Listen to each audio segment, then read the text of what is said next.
Wisconsin representative Paul Ryan is a man who's going to be named, or expected to be named, to stand alongside Mitt Romney. The 42-year-old wants to introduce spending plans to cut government expenditure on medical care and social security to boost the country's economy. The official announcement will be made shortly during Romney's launch of a 4-day bus tour starting in Norfolk, Virginia. Well, here to analyse the decision is Dr. James Boyes, a US political commentator. So what do you think is the thinking behind this, assuming it is confirmed that it's Paul Ryan, a figure who is little known outside Washington and conservative circles, even in America?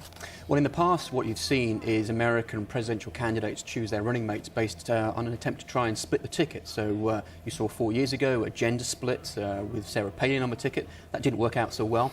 And you've also seen geographical splits, people choosing someone from the South, if they're from the North, Kennedy, Johnson, Massachusetts, Texas, for example. What I think you're seeing here is an attempt to talk about competence. They're going to try and say Barack Obama is a celebrity candidate, as they did 4 years ago. He's got a weak record on the economy. And so what you see with Mitt Romney here is someone who says, I'm strong in terms of business, and I'm going to choose in Paul Ryan someone who has a credible, from a conservative standpoint, approach to reducing the budget deficit and reducing spending overall. But also quite a controversial figure, because he wants to cut popular programs to help the poor and the elderly. And Democrats are going to seize on that, aren't they? Especially in a state, for instance, a key state like Florida, where there are a lot of elderly voters. They are indeed. And what's interesting about this race, though, is that in the past we've seen arguments about, well, is there much difference between the two candidates? And here I think that what the Romney camp is setting up is a clear distinction between 4 more years of the same under Barack Obama, or the potential to have quite a radical change under a potential Romney-Paul administration. This is a candidate who has basically said we want to reduce discretionary spending an awful lot, we want to have a 25% cap on income tax, introduce an 8% VAT tax effectively. So some very interesting ideas which are going to be controversial, but they are going to present the United States and its electorate with a distinct choice come the election in November. Because Mitt Romney has a bit of an image problem, doesn't he? Because he has been accused of flip-flopping on a lot of issues, and some of his critics have accused him of being a liberal because he was a governor in a northeastern state. You don't get to be governor of Massachusetts as a Republican if you are a hardline conservative. And one of Mitt Romney's greatest problems, therefore, is appealing to his base, who will look at him and say, well, are you what they call a rhino, a Republican in name only, and wonder whether he really is of their calling. By bringing in this gentleman as a vice president, he is saying, look, you know, I hear what you're saying, and I'm going to try and appeal to the right of the party, perhaps to Tea Party voters.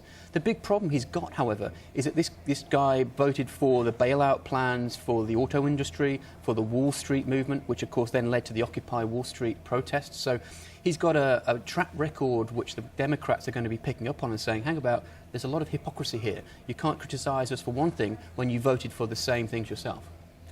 And at the same time, President Obama also has a lot to defend on his record, because maybe it's quite an astute move on Mitt Romney's part, because President Obama hasn't really been able to deliver as he would like on the economy. There has been a slight improvement in the unemployment figures. You're absolutely right. Some people might remember 20 years ago, this very year, Bill Clinton asked the question, you know, is the economy stupid? And that was the ticket he sort of ran on.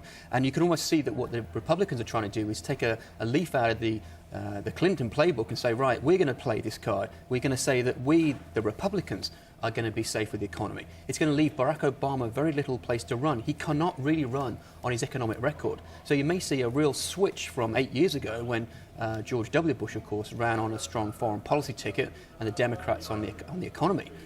That's going to be reversed, I think, in terms of Barack Obama's going to have to try and say, I was elected, I got Osama bin Laden, what more do you want? And now in the next 4 years I can try and put the economy in better shape, having inherited a real mess from George W. Bush.